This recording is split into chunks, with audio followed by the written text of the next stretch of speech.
Marshal Michel Ney was a cavalry commander whose courage was the stuff of legend. Napoleon himself said Ney was worth 1,000 men on the battlefield. He was a large, stocky, red-haired man with the piercing eyes of someone who had seen death and didn't flinch. Ney was the one Napoleon called upon when impossible things needed doing. Ney first distinguished himself during the Revolutionary Wars, earning a reputation for fearlessness, audacity, and unbreakable resolve. His soldiers adored him, for he was always at the front, charging into danger alongside them, sharing their risk and their glory. Napoleon valued Ney not only for his bravery, but for his ability to inspire men to follow him through fire and death. At many of Napoleon's most famous and legendary battles and victories, it was Ney's leadership that turned pivotal moments into triumphs. In 1804, Napoleon made him a Marshal of France. In the 1807 campaign, Ney arrived with reinforcements just in time to save Napoleon from a crushing defeat at Eylau, turning the tide and providing the opportunity for victory. Later in the campaign, at Friedland, Ney commanded the right side of the line, and his relentless attacks pinned the Russians in place until Napoleon could unleash his victorious blow.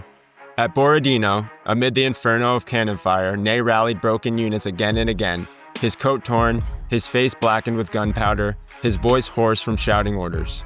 But it was at Waterloo, in 1815, that Ney's legend and tragedy fused.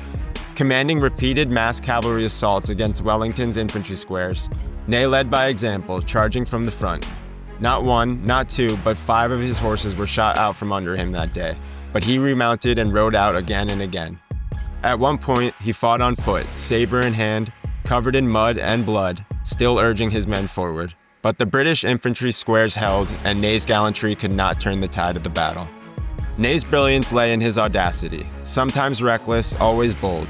He could seize the moment and turn desperate situations into opportunities. Yet his courage occasionally led him into overwhelming danger. His life was a series of charges, sieges, and battles, where personal bravery met strategic command, leaving a legacy of heroism that inspired both allies and adversaries alike. After Napoleon's final abdication, Ney remained loyal to the emperor. When captured by the restored Bourbon monarchy, he faced execution for treason. True to his fearless nature, Ney confronted his fate with dignity. Standing before the firing squad, he reportedly declared, "Soldiers, I am a Frenchman. I have fought 100 battles for France and never won against her. This will be my last order to you. When I give the command, fire." Even in death, Ney embodied the courage, loyalty, and honor that had defined his life. If you want to catch more videos on Napoleonic legends like this, be sure to quickly subscribe to our channel, like this video, and let us know in the comments what you want to see next. There are hundreds of similar videos in our history playlist.